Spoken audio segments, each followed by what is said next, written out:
No, no, no, no, no. Ok. Bien, vamos a comenzar. Simplemente un aviso. La sesión de esta tarde va a ser en inglés, con lo cual las personas que necesiten traducción deben conseguir el aparato de la traducción, que hay una mesa a la entrada del centro de convenciones. Entonces, por favor.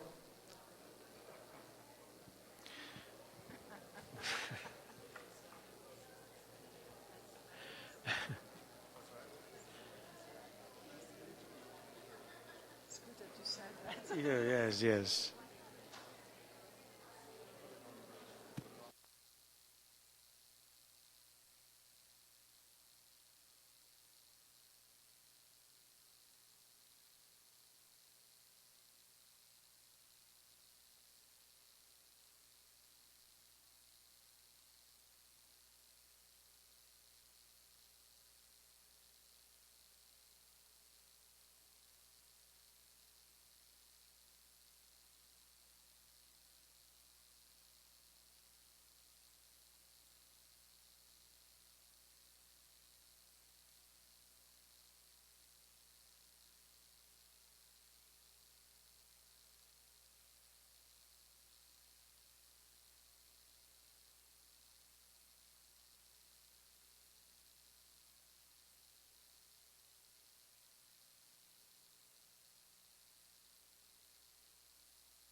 Okay, we are a little bit behind the schedule, so we have to begin right now.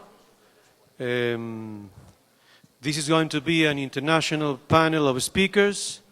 We have 3 speakers from 3 different parts of the world, from Europe, the Netherlands, from the United States, and from Trinidad and Tobago. Each speaker will have 20 minutes for giving their presentation, and I'll let them know 5 minutes before the time is over.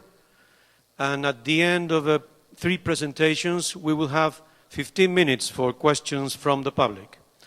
Our first speaker is Professor Anja Oskamp from the Netherlands. She represents the European Association of Distance Teaching Universities, EADTU, and she is director of the Open University of the Netherlands. Go ahead, please.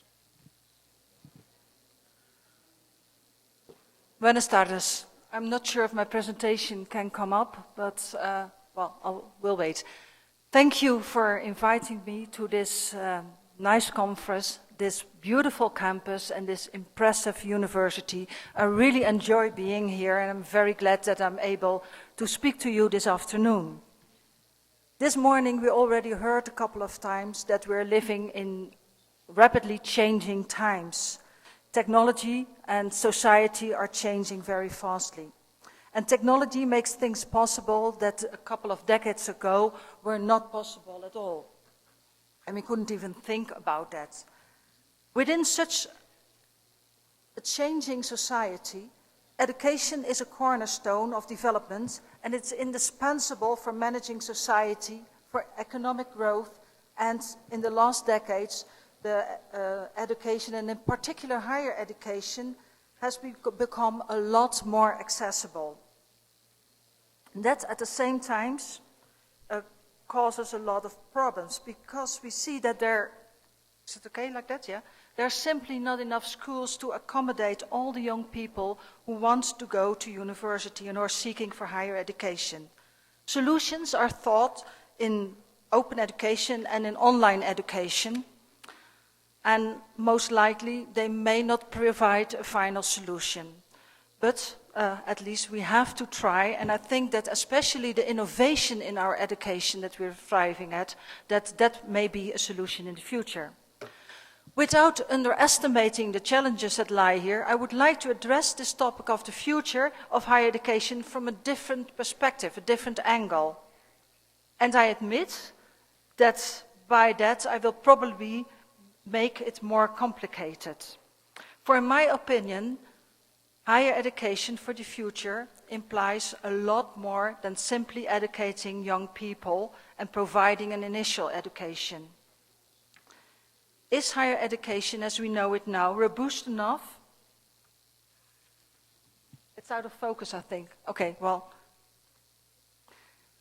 we can also, that is change, you know, that doesn't really matter. I think then most of my slides will be out of focus, so it's not your eyesight, it's just my slides.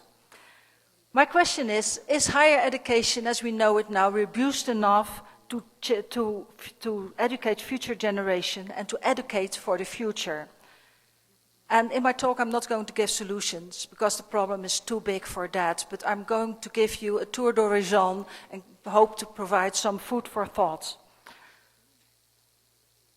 And I will also show you the role of distance education and especially the role of innovation. If we look at the situation, we see that the amount of information that is produced and the knowledge that is obtained is growing ever faster.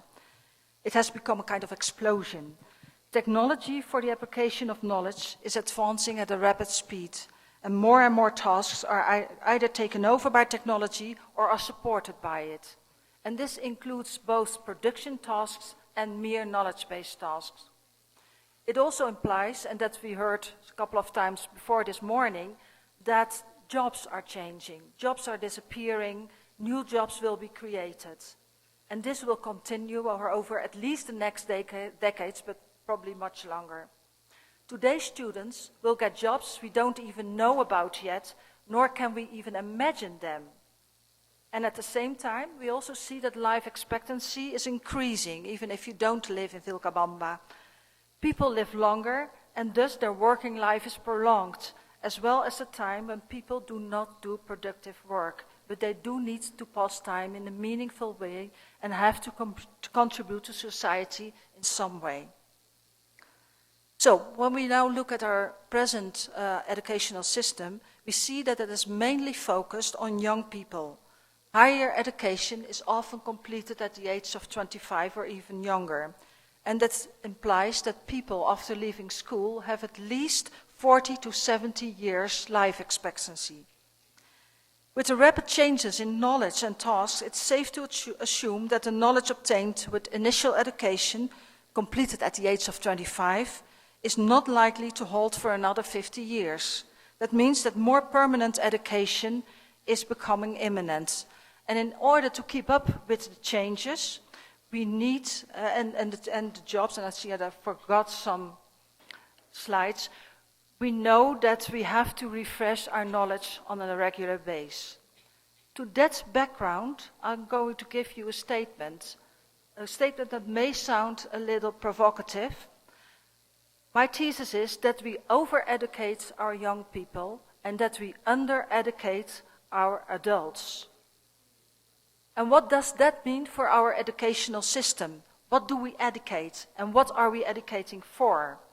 Are we now able to educate for people for the type of jobs that will be invented in, say, 25 years? The answer to that last question is probably negative, and that raises new questions. How and when will we train and educate our people? Will it be sufficient to train them thoroughly in initial training when they are still young? Probably not. So it is really, really necessary that we start to become serious about lifelong education, or at least education at certain periods after the age of 25.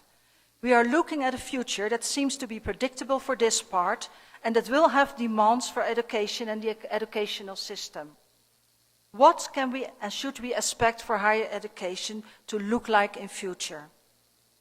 Well, let's start with the question what we are educating for. If you look at educational careers, generally speaking now, we see that, of course, young children enter primary school, and then they're taught the basics, reading, writing, arithmetic, calculus, and so on, and the first topics to put it into perspective. And those topics also include things like history, geography, biology, and so on. In secondary school, this knowledge is enriched and broadened and as well studied more in depth. And at both levels, students are taught all kinds of skills to be able to function in society, sometimes already preparing for specific jobs. Most of this education is not likely to change, for it is clear that children have to learn to read, write, and calculate. And of course, they have to get a general education, preparing them for life in a knowledge society. The knowledge that they gather in primary and secondary education forms the base for everything they will learn later in life, where it trains them for achieving a broader view, and it will enable them to put knowledge into perspective and gather knowledge in a broader perspective. But also primary and secondary education has to look ahead, knowing that pupils will have to be able to adapt to rapidly changing societies later in life, to knowledge that is growing and that jobs that are ever changing. They have to achieve skills that will only be evident in 20 years' time. And it means that from an early phase, they will have to have adaptive skills, and it's most important to train them for then. But changes may be more drastic in higher education. At that level, we teach knowledge and skills that are much more related to jobs than the basic knowledge in primary and secondary education. And also, what is taught in higher education will be outdated much sooner than the knowledge we teach students earlier on. So, if we question whether our higher education as it's now is future-proof, considering the amount of knowledge and the level and detailed knowledge on almost every topic we can think of, well, we know that it's not robust enough. So we should rethink higher education. And we should not only rethink what and how we teach in higher education, but even more so when we teach it. It is very often said, and that's what my colleague from residential universities often say, is that higher education teaches, or at least should teach students how to obtain new knowledge when they need it. And theoretically, people with a higher education are able to gain necessary knowledge themselves. I agree that higher education does prepare people to achieve the knowledge they need, but I seriously doubt whether that will be enough in future. In a knowledge society, we need a more variety of roles and skills at a very high level. We need thinkers, researchers, developers, actors, explainers. All those roles should be combined to be most effective, not in one person, that's not possible, but in teams. And students will have to learn to deploy their knowledge in one or more specific roles. And the role a person has when entering the labor market may and most probably will change later in life. And that we have to train and educate for, next to keeping people up to date with the newest insights in the disciplines, as well as in cross-disciplines. And of course, they will need skills to apply that new insight. Initial education, including higher education, will only prepare people for certain limits to adapt knowledge and adapt those skills by themselves. So in my opinion, already today, we have a big pool of talents that we do not use fully, and we really do not use to a full extent, since young people often make a different choice early in life. And at that point, we waste a lot of talents. Subsequently, since working life will come close to 50 years or even longer, people may or even need to change their career once or even several times. I think this morning one of the speakers said it may be up to 18 times. Well, they need to be educated because they need to keep fresh, to keep them motivated and to make it possible to further explore their talents and the talents that they could not yet discover when they were 18 years old. So not only do we have to gain additional and up-to-date knowledge later in life, we also may have to train for different roles, needing different skills. And for this, we need programs combining formal and informal learning. So it's time to rethink school careers as we are now accustomed to. Is it really necessary to complete both an undergraduate and graduate program when you're young, under 25? Will you then be ready for the next 50 years? Or should we build in more phases? And should we make them mandatory? And this is really something that is difficult to obtain because we need society to adapt to that. But young people often do not know what they want to become when they grow up. And even more, they most often do not know what and where their strength lies when they are young. Knowing that it would be advisable to keep education for young people as broad and interdisciplinary as possible. Let students find out what appeals to them and what they are good at, what they really love and what they despise. Of course, we have to educate young people how to go in depth, how to reflect, how to solve problems, and at the same time problematize those solutions. These are academic skills that should be an important part of higher education. So an interdisciplinary perspective might be more in line with what they will encounter later in life. And we see that type of education in the US, and it's starting in Europe as well, seeing the number of colleges that appear in my country. But we are still missing the link to education later in life, because if we don't over-educate our people when they're young, we have to educate them later in life. So, when this education is still broad when people are young, they need to go back to school, to university later in life. But do they need universities? Well, it's clear that if they want to obtain a master's degree or a PhD, they have to go back to university. Those are really connected with universities and resorts. But for education that does not involve research programs, is it necessary then? I talked to this with a lot of employers, and they say, well, it's not necessary because we can educate people in our own in-company programs. Well, my thesis is that it is really necessary to go back to a more formal learning environment in later phases of your life, because training, in-company training itself, will not be sufficient, by far not sufficient, because in-company training, especially focused on specific topics, trains for what is known in the company. And yet to advance, it is often necessary to go a step or two beyond, and beyond what is known at that moment. And if you don't know that, you can't teach that. So then we can also say people can train themselves. Well, that's the school career path. And of course, people can train themselves.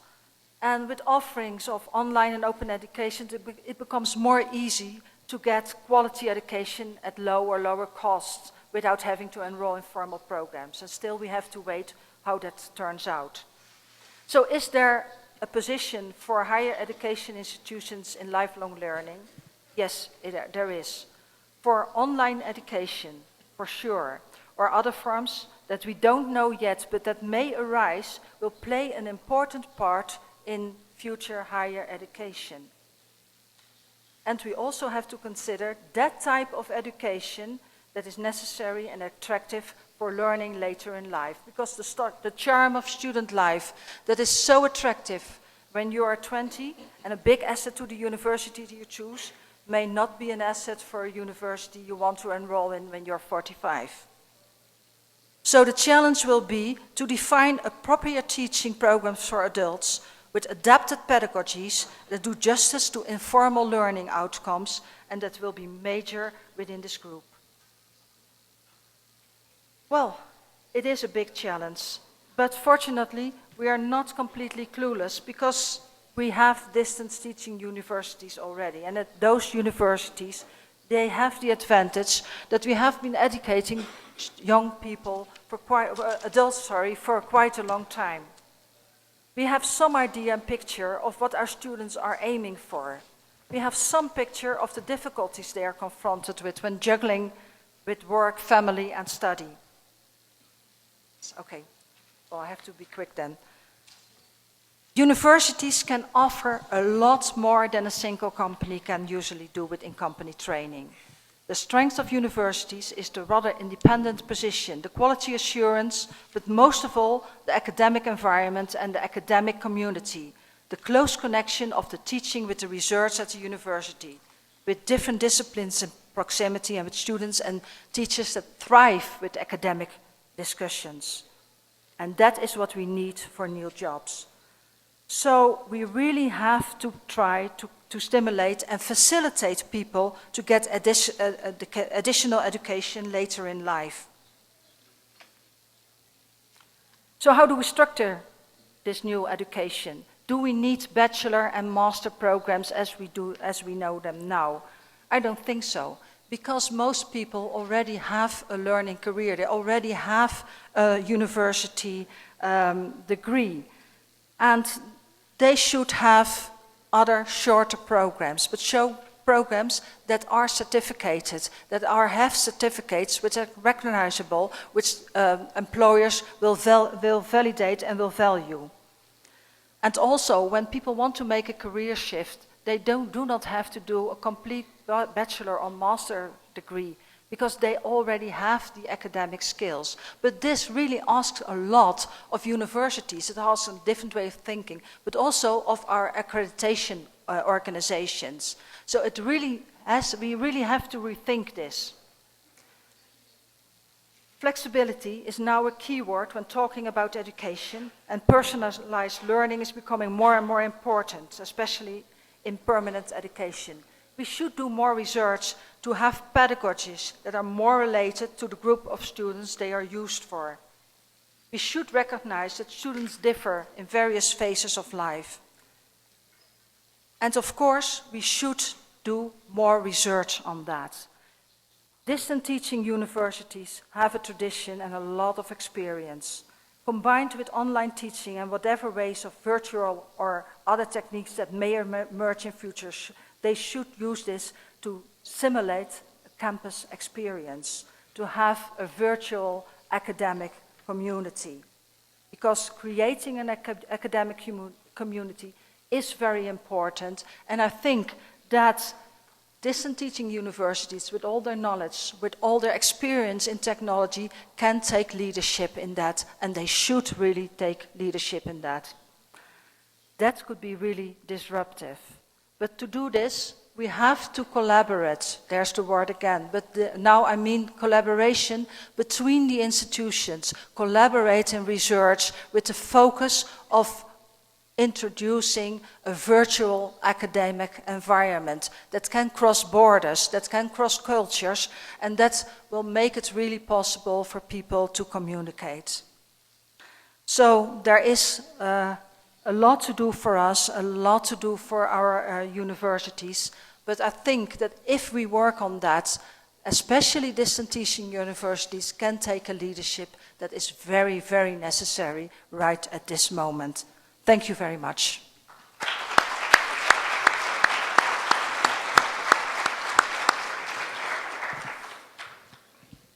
Thank you, Professor Oskamp. The next speaker will be Professor Kay Shelton. She works currently at Lamar University, Texas, and is a trainer from the Online Learning Consortium in the United States.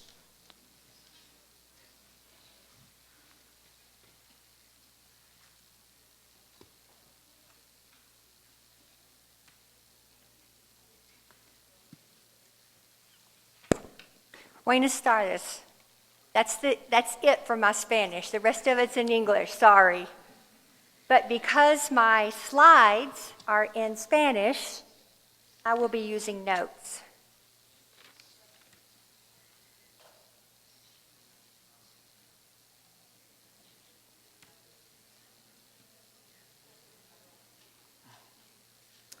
In 2013, the Sloan Consortium, which is now called the Online Learning Consortium, and the Latin American and Caribbean Institute for Quality and Distance Education, CREAD, decided to join forces to develop a quality scorecard applicable to Latin America.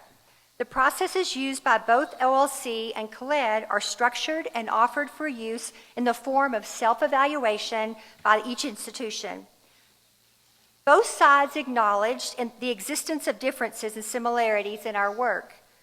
OLC already had a scorecard that was the result of my research that I'm going to be talking about, and CREAD already had their own set of indicators. We collaborated through the review process that led to find significant similarities, justified the unification of the two quality assurance processes, and developed a tool to create stronger, and more viable and more useful assessment. It's expected that the combined process and resulting scorecard will have a positive influence on the quality assurance process for online and distance education in general, and particularly in Latin America and the Caribbean. Other key organizations that were involved in this initiative were CREAD, Nova Southeastern University, Open Distance University of Mexico, and UTPL. So here's a bit of the background. And so for you students, you might want to note that this is the result of my college work. So you can make a difference in everything that you do if you just aim toward that. So according to the literature, quality assurance is still one of the greatest challenges in higher education. But it's important that we continue to improve. Funding keeps getting reduced. More and more criticism evolves about higher education. At the same time as I was doing my research, there was a lot of calls for more standards to be developed by the United States federal government. So here I listed just 10 articles that cited a need for a quality assurance process that we all could agree upon in the USA, but there were many more. We had a rubric for quality courses, but nothing for quality programs. I examined many studies, many articles, many publications from every group that I could find. One of the most commonly used and cited was something called the Quality on the Line. It was 24 benchmarks from the Institute for Higher Education Policy, and it was actually released in the year 2000. I was doing my work in 2009. It identified 24 different quality statements that were essential for online education leaders to address in their online programs. While each study called it a benchmark, it was more just of a statement and a kind of a recommendation. Because that report was so highly referenced in the literature, that became the basis for my research. Excellence in online education was of very special interest to me because I was the dean of online programs for 13 years at a private university in Texas. I started offering online courses in 1998 with one class and 11 students. And when I left the university in 2011, I had over 55 different programs fully online. I knew that I had a quality program, but I couldn't prove it. It was very difficult to make everybody else believe that I had a quality program. So I was very interested in that when I began to do my PhD work at the University of Nebraska. I used a Delphi research method. That's a research methodology where you bring a panel of experts on a given topic to consensus. And I asked them what quality standards would be relevant to online education programs today and would be necessary for creating a quality scorecard. The research study took 6 months. It took 6 different surveys. I invited 76 different experts and I invited 76, and 26 of them finished the whole 6-month study. Over 83% of the expert panel had 9 or more years of distance education administrator experience. So that was a very strong panel in 2009.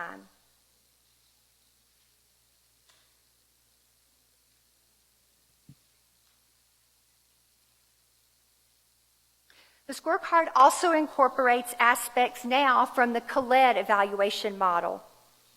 This model is based on the project Virtual Center for the Development of Quality Standards for Higher Distance Education in Latin America and the Caribbean. And it was designed to foster a culture of quality evaluation in distance and online education. The result of this process and the work of CREAD developed an instrument with 9 different areas of quality for a total of 91 different quality indicators. The categories are institutional support, technology support, course development, instructional design, course structure, teaching and learning, faculty support, student support, evaluation and assessment, and social and student engagement, social and student engagement. The panel agreed on guidelines for scoring.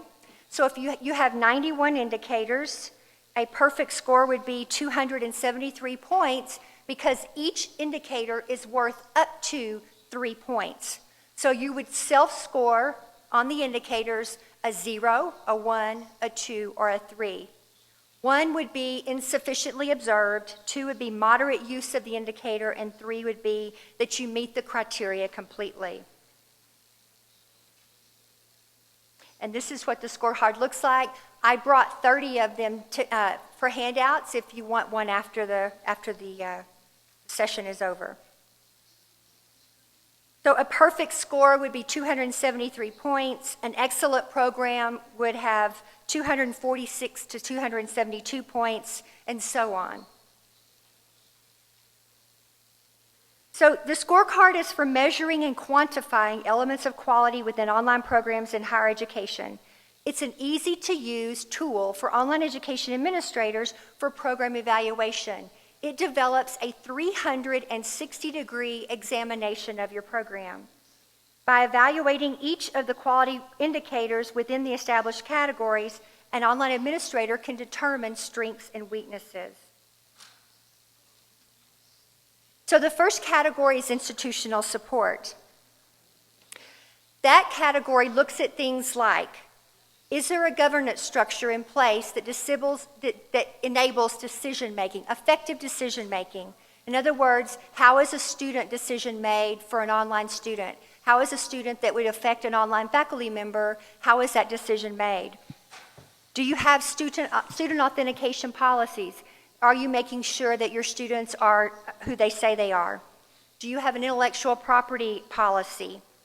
Are you able, does your university or college demonstrate their commitment to online education? Do they demonstrate a strategic value?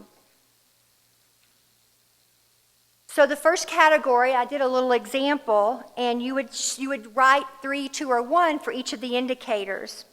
3 would mean that you've met everything stated in that criterion and you really don't have much to improve on. 2 would be that you meet the criterion or most of it, but could really still make improvements. 1 would be that you meet some of the criterion, but you have a lot more to do in the way of demonstrating quality in this area. And then 0 would mean that you have nothing in that indicator and that you would need to begin work in that category. So for my program, I was able to self-score a 3 for each. But this is what makes it interesting. The scorecard is not just about a 1, 2, and 3 scorecard. It's about developing that 360-degree examination of your online education program such that you're able to write justifications for every one of those self-scores, and then behind those justifications, you create artifacts. So for example, I would show the strategic plan of my university to demonstrate that my online education programs were part of the strategic plan, that I was receiving budget, I was receiving personnel support, and so on. And I would do snapshots, or I would save files and attach it to the scorecard so that an evaluator could look and see that I was able to prove my justification.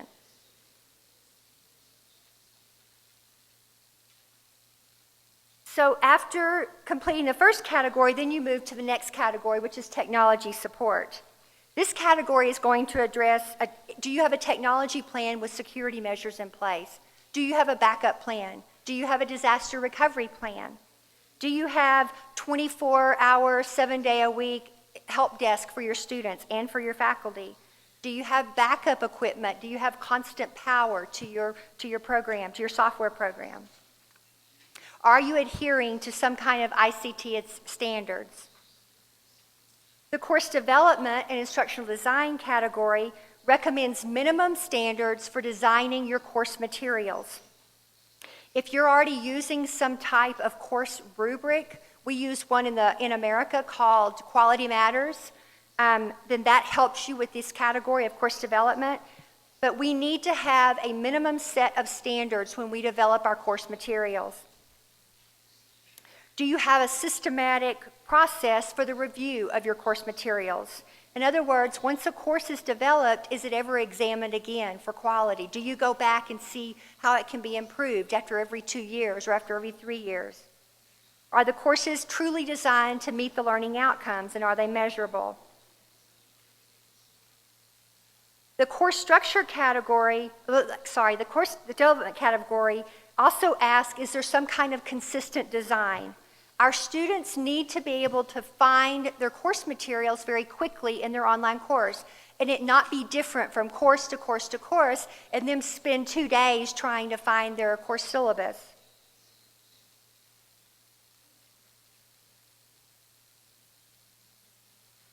You also want to make sure that you have designed your course materials to support disabled students. We referenced that this morning. Serving disabled students is very important to us now as online educators because we're able to reach them and provide a service to them that they have a much more difficult time gaining by coming to a campus. In the course structure category, you think maybe that's the same thing, but it's not. This is setting a very minimum standard for each individual course so that you have very strong, consistent quality standards within each of the courses. Are the grading expectations clear? Is the technical support clear for your students? Do you have a link for your students? Do you have library services provided in the course? Do you have you made sure again that it's accessible and usable? Do you have student-to-student collaboration designed? Are there rules for online behavior for students so that students can find them easily? Sometimes we have to train our online students in how to act in the online classroom because they don't understand that we have to still respect each other's opinions, and things that we say are typed out and printed forever. The teaching and learning category have indicators that point to faculty to student interaction. And are the faculty providing feedback? Are your instructors taking the time to give feedback to the students so the students can improve? Is the instructor showing instructor presence in the course? Does the instructor take the time to be involved in the class discussions and in a chat or answering email on a regular basis? The social and student engagement category, there's only one indicator, which is very interesting, but that's the expert panel thought this was very important. And when I applied the scorecard to my own program, I had to give myself a 0 on this indicator because I didn't have anything addressed for the students outside the course. So for a long time, we've understood as online educators that we need to provide a learning community for our students, a very safe learning community. So we work really hard in our courses to provide that, but we need to be providing that same element outside our course, providing some sort of place for our online students to be together, to form a virtual community.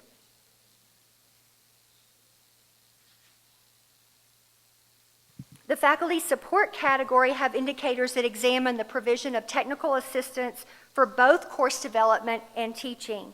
What kind of training and support do you offer your faculty that are teaching online courses? Do they understand fair use guidelines and ethical issues and guidelines for plagiarism? Is there ongoing professional development? I think many of us in the U.S. began to offer faculty support for our faculty and had to train them, but we forgot that they needed ongoing training, and we kind of gave it a shotgun blast, and then we moved on and forgot that they need ongoing training. So we're now going back and correcting that. Do you have standards for engagement? Do you have a certain time that faculty need to be able to respond to students? The student support category has the largest amount of indicators. It looks at what kind of, are you providing student motivation for your students? I'm behind, aren't I? I'm sorry. The student support category wants to know, are you providing information for your students ahead of time before they become online students? Do they understand that they have technical requirements that they need to meet and that they need to be motivated and be able to plan their time well?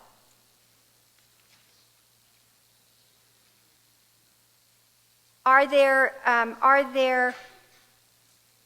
counseling services provided? Are there personal, career, and academic services provided? Are there student support services such as financial aid and advising?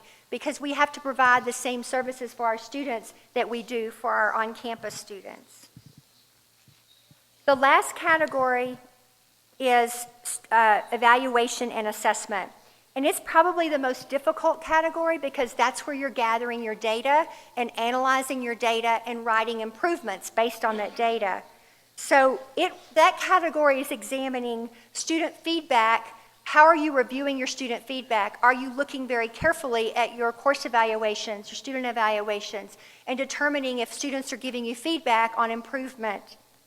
Are your support services evaluated? I didn't know that my bookstore was not sending books to my military students until I did a student satisfaction survey, and I had students inform me that they were in the military and they were on a base and they couldn't get their book, and they were having to try to get their book, and they were always late to the class. So I was able to fix that once I had that feedback. Are you evaluating faculty performance in the online classroom? Are you evaluating your student recruitment services and making sure that those are ethical and of good standard? And are you able to provide good support for students that are disabled? So why do you want to use the scorecard? It's a lot of work, but it's worth the process. If you take the time, it becomes in reality a self-study of your online program that can be reviewed by an accreditor for a quality evaluation. That's what's being done in the U.S. There's many institutions in the U.S. using the scorecard and having it ready for their reviewer, their accreditor, to come and visit and look at all their materials and look at it virtually. It's now being used here in Latin America, and it also was just translated into Mandarin Chinese, and hopefully will begin to be used in China. To make it effective, though, you have to take the time to write the justifications and to develop your supporting materials for it. The scorecard will support strategic planning and improvement strategies for you to better improve your program. The identification of quality online education programs satisfies a great need in our field. It's been requested by many, many administrators, our reviewers, our stakeholders, our students, our faculty, all want to know that we're doing a quality job. But the bottom line, quality online education really does matter because the ultimate impact is to our students. Thank you.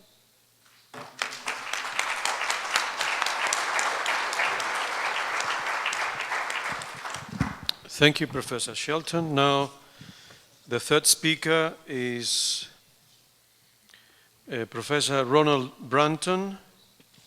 Professor Brunton is an educator and researcher based in the Caribbean. He is currently the president of the Caribbean Area Network for Quality Assurance in Tertiary Education, and his full-time Position is that of Director of Qualifications and Recognition at the Accreditation Council of Trinidad and Tobago. Good afternoon, everyone. I hope you're not ready for siesta. Indeed, I'm very pleased to be here in Ecuador, visiting from Trinidad and Tobago, and representing not just Trinidad and Tobago, but the entire Caribbean region. And so you can see from this map where Trinidad is located in relation to Ecuador, quite a long ways away, and more specifically within the entire Caribbean region, we are located basically at the bottom of the region. Now, prior to my arrival here in Ecuador, I was not quite sure how long my presentation would be, so I prepared a 40-minute presentation. And in this presentation, I was going to spend quite a lot of time talking about the diversity within the Caribbean, but I will not be able to do that. I was going to elaborate on the cultural heritage of Trinidad and Tobago and explore the issues related to the diversity of the region. Unfortunately, we will not be able to go into any depth. Additionally, I wanted to share with you some of the cultural festivals that exist in Trinidad and Tobago from our varied people.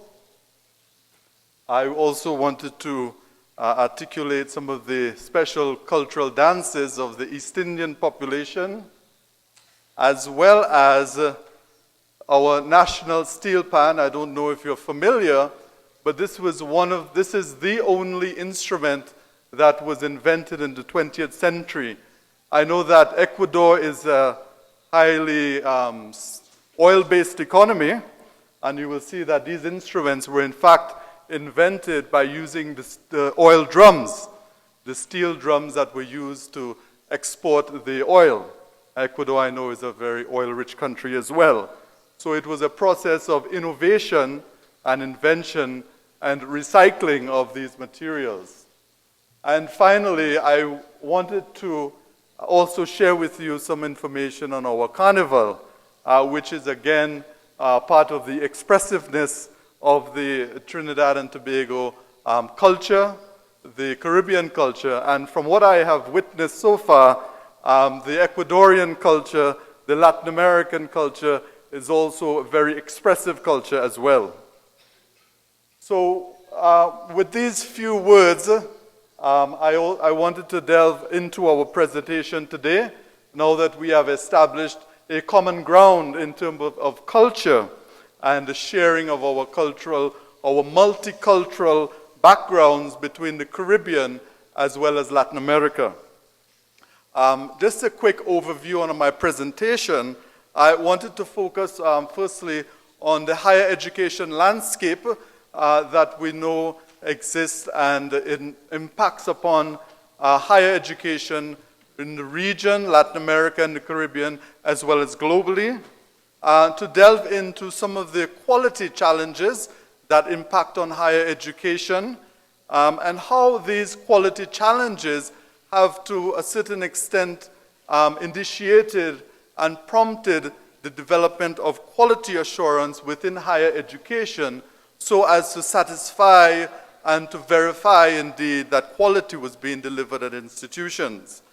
And as distance education would have been introduced during this time of change in higher education, more specifically, and the need for this conference dealing with the quality assurance of higher education, and central to the process of quality assurance is understanding the different stakeholder needs. And the title of my presentation, really, how do we balance the needs of our multiple stakeholders when we are quality assuring higher education?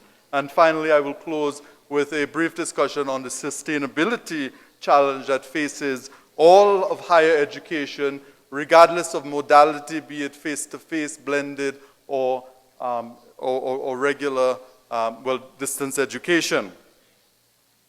So again, much has been said and written internationally as well as at this conference already on the trends that are impacting on higher education. So I am very confident that you are well aware of the challenges. Certainly, higher education currently faces the challenges of a very unstable global financial system that is impacting not just economies, but impacting higher education as a whole.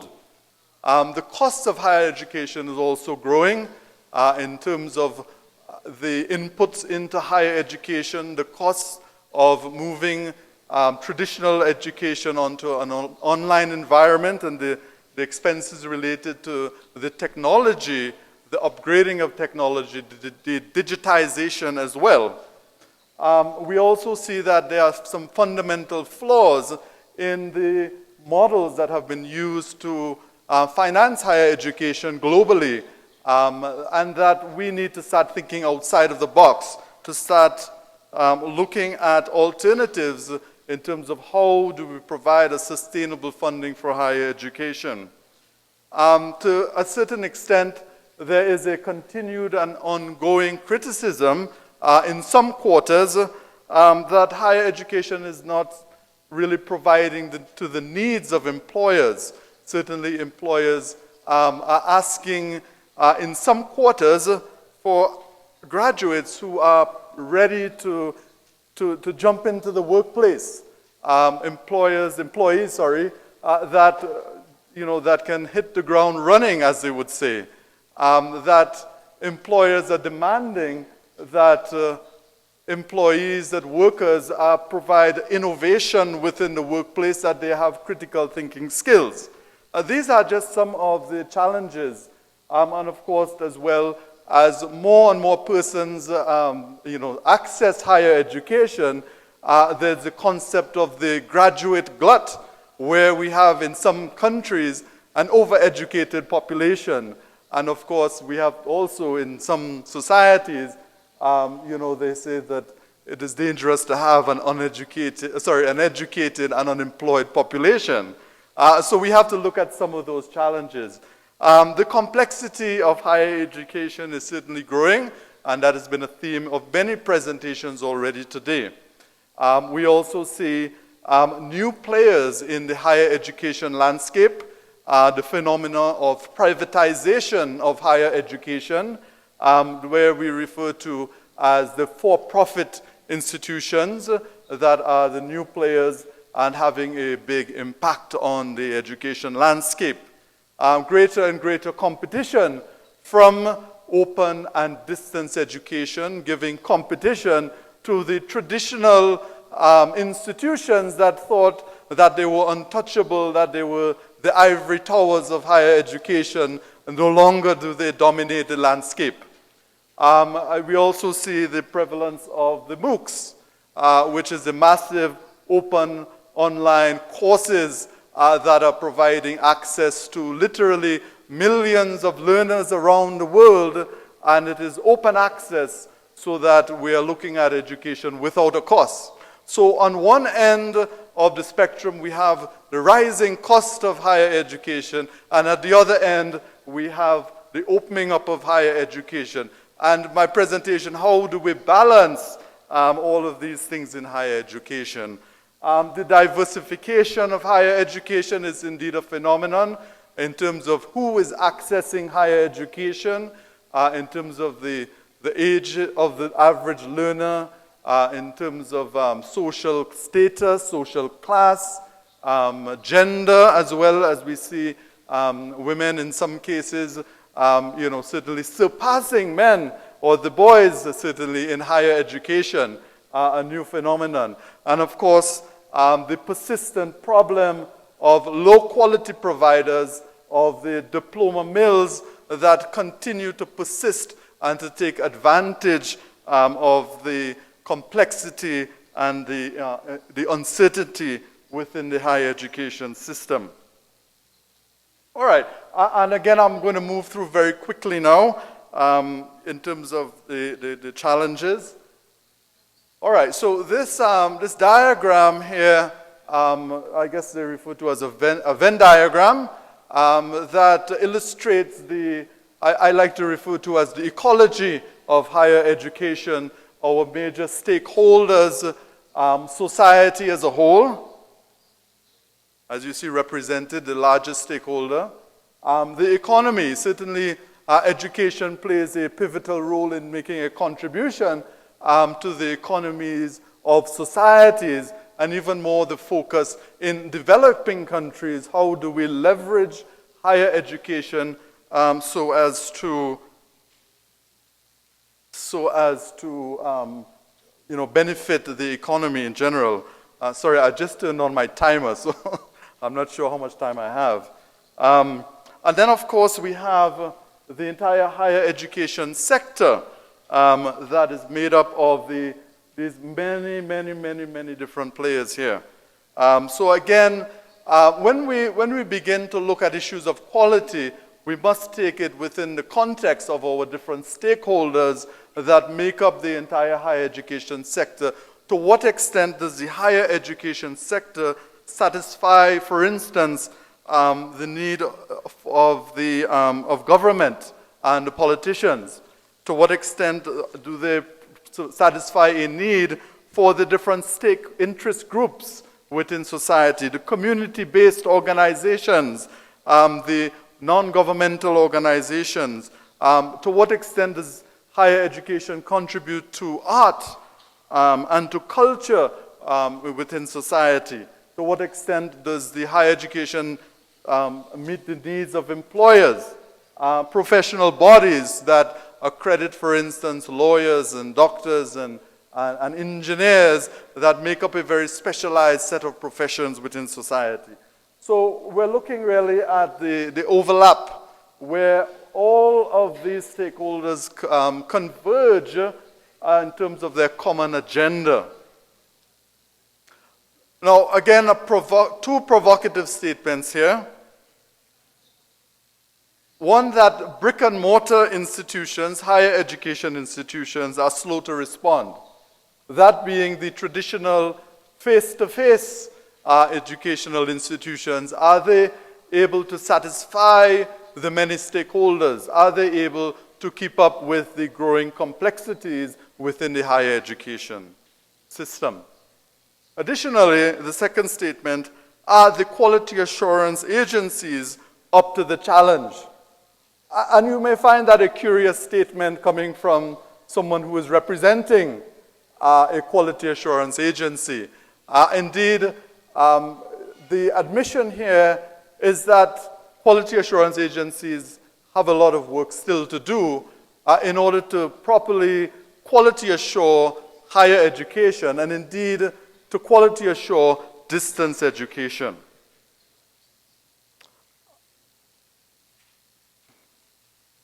Quality assurance and the increase in the perception that there is a relationship between the quantitative increases in higher ed in terms of students, student population, and at the same time is there a quality decline, a decline in the level of quality.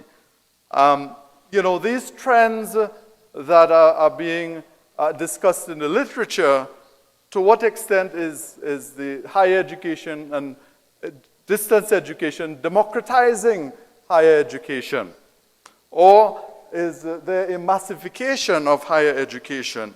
And what role, as other presenters have said, what role does distance education institutions play in terms of providing leadership here? All right. So again, the expansion of higher education have led to certain questions regarding the quality of higher education. We see greater accessibility. We also see, to some extent, with the distance education, a lowering of the per pupil expenditure or the cost to produce a graduate, if you want me to put it in economic terms. We also see not just the privatization, but also the whole issue of transnational or cross-border education. And so it is one topic that I don't think we have explored yet in this conference, but when distance education is opened up to a global student population, we also have issues of cross-border education, or what sometimes referred to as transnational education, that needs also to be discussed. The borderlessness of higher education is an issue that must attract the attention of scholars and researchers. So again, in another illustration, again, this perception, I'm not saying that it is entirely the reality, but instead certainly a perception by many that at the same time we have both an increase or an improvement where education is becoming of higher quality, while at the same time we have the perception that there is a lowering of quality.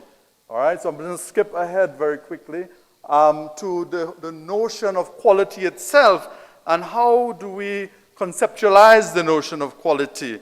Quality, it certainly is indeed a complex and indeed an elusive notion.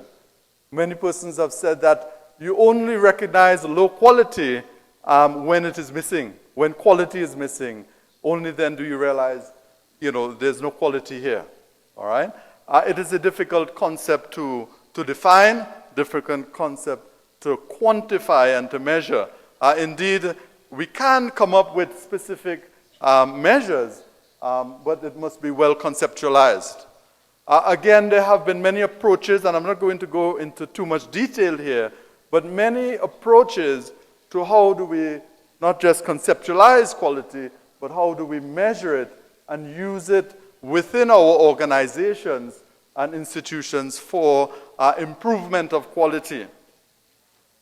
So we can talk about quality as something being exceptional, that it is only quality when it exceeds the standards and is outstanding when compared to other institutions or other programs. We're really looking here at excellence. Also related is the idea of perfection and consistency in terms of the notion of total quality management or zero defects. The concept of perfection and consistency indeed is borrowed from industry, where we have to produce products that are identical and you don't see that there's differences from one to the next. So to some extent, this does apply in terms of distance education. The classic understanding of quality in education has always been the notion of fitness for purpose. In terms of to what extent does the institution, the higher education institution, meet its institutional purpose? And specifically, when an institution sets out its objectives, to what extent is that institution meeting its objectives, its vision, its mission, its philosophy? All right, and then you have value for money as well as transformation. And again, I'm going to have to move on very quickly as we're running out of time. I want to share with you, again, some of the seven purposes of quality assurance in higher education. And this really influences, in a sense, the purpose of why are we doing quality assurance? Why is quality assurance important? And of course, depending on the purpose of quality assurance, your systems, your processes, your criteria are all going to evolve out of the purpose of your quality assurance system. Are we designing a system for quality assurance for the purpose of accountability? And certainly we see that these days government, particularly when government is funding higher education, they want to see accountability.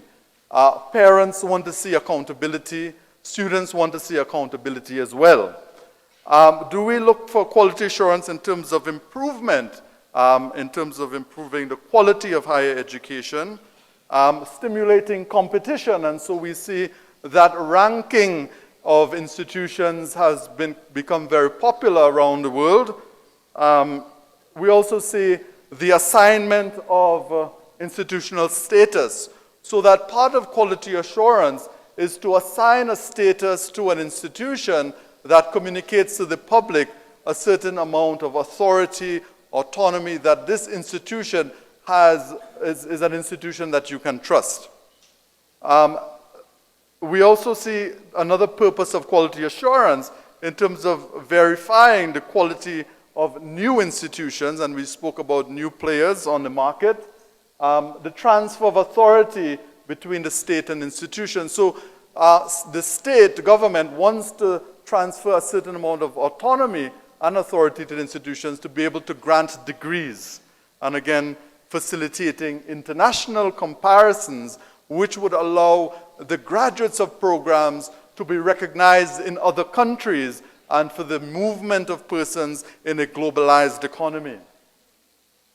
These are some of the major stakeholders identified in distance education. And again, these stakeholders all have their own distinct needs, their own distinct interests. All right.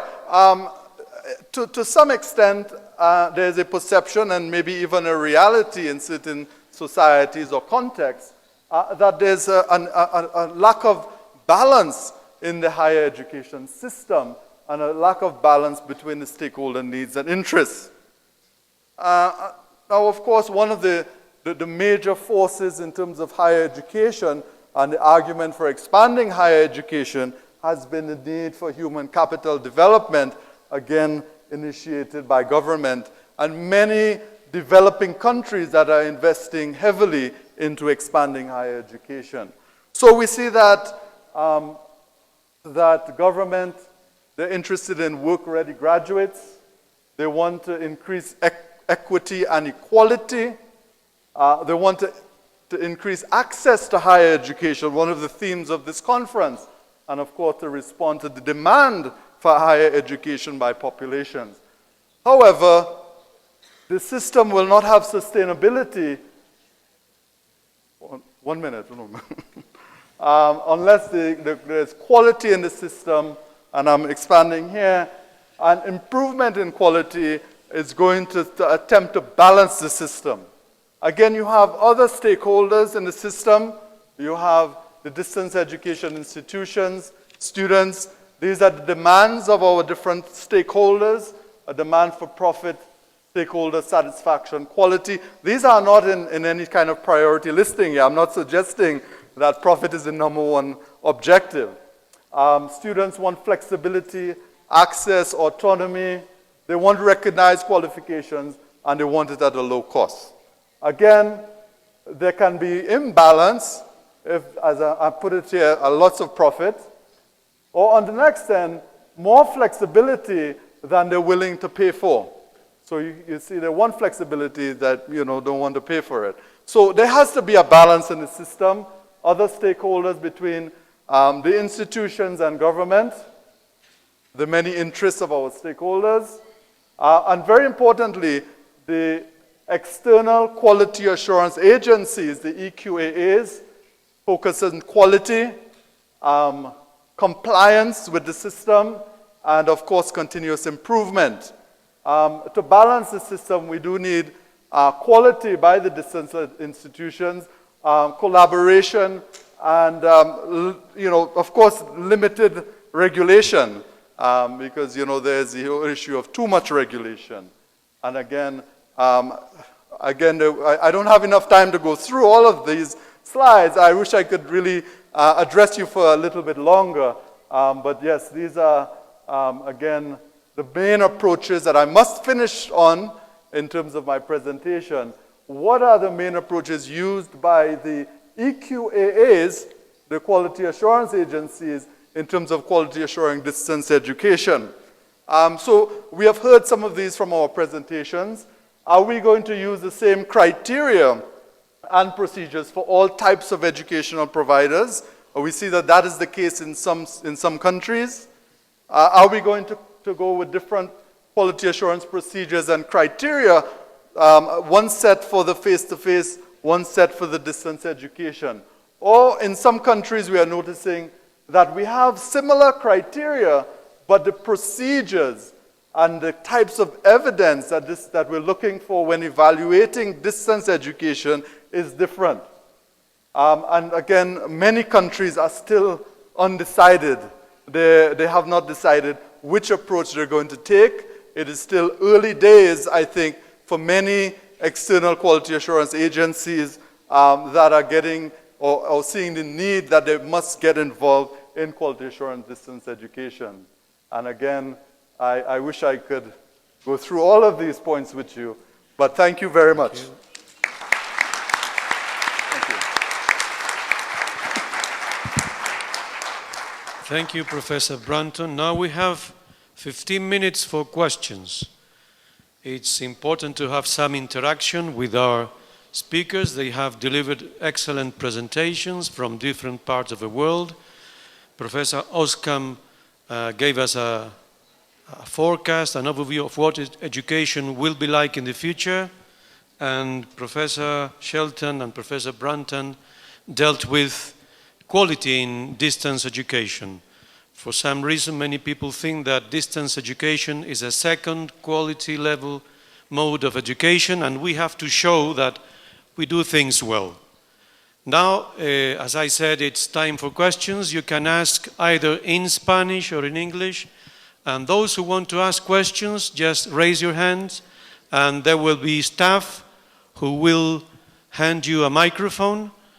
Before saying your question, please say who speaker you want to ask to answer your questions. Go ahead. Thank you. Bueno, voy a romper el fuego otra vez, que ya se nos ha terminado la siesta. Okay, my question is for Professor Oskam.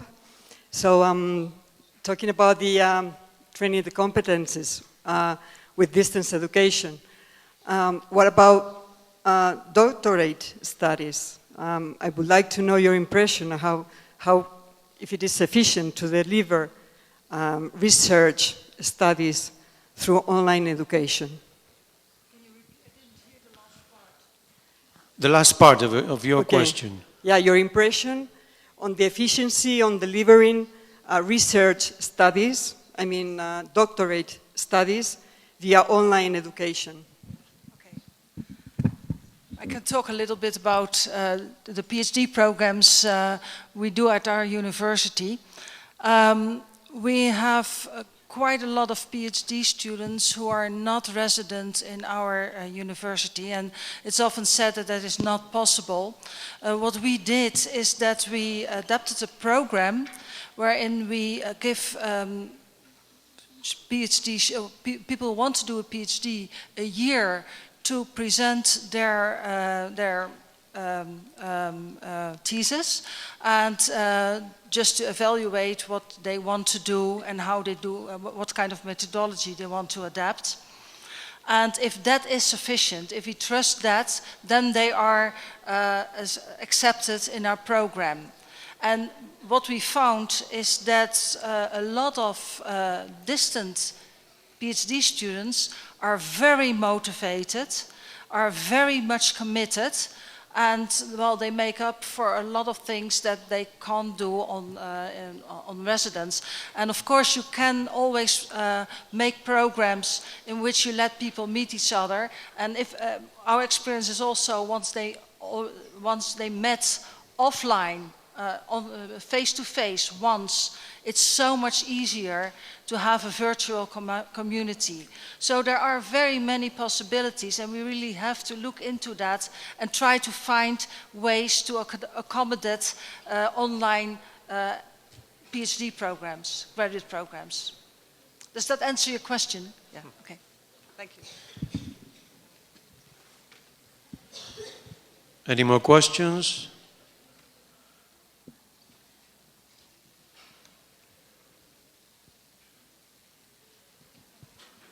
No? Okay. If there are no more questions, please join me again in thanking our speakers, our excellent speakers, for their presentation.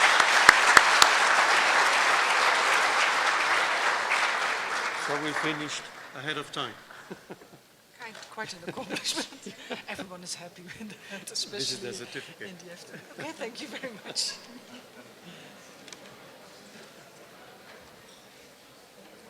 Okay, this is the certificate of your presentation.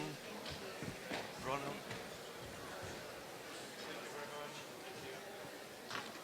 Thank you, Kate. Thank you very much. Thank you, Anna.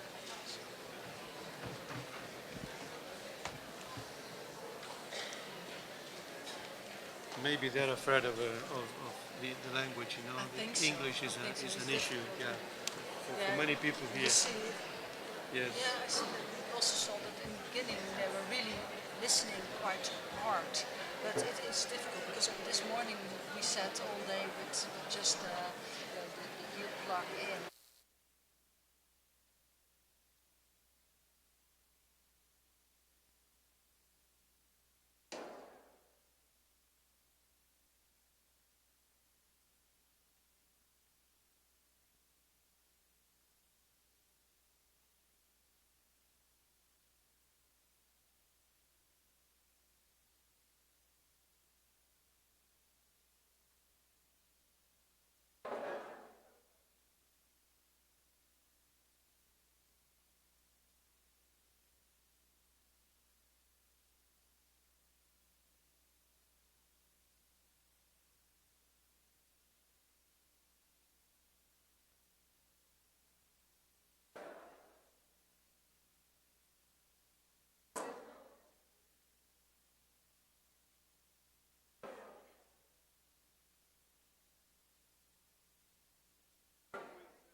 Por favor, a los asistentes les pedimos ubicarse en la sala, ya que tenemos luego de 5 minutos la presentación de publicaciones del Observatorio de la Educación Virtual. Muchas gracias.